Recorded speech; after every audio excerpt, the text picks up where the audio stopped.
Our dermatologically backed ingredients like niacinamide, glycerin, and panthenol work in harmony to provide foundation of resilience for your skin. So we boost 15 essential ceramides to sustain the skin health of our sensitive skin.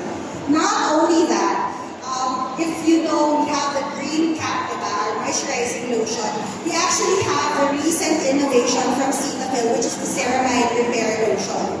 And for those who has rough and bumpy texture here, there's actually a lotion already with salicylic acid, which is our gentle exfoliating salicylic acid lotion.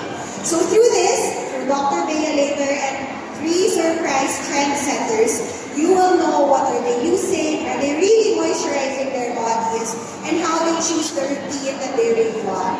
So stay tuned. I think this segment will make you all happy. I see some donators Philippines here.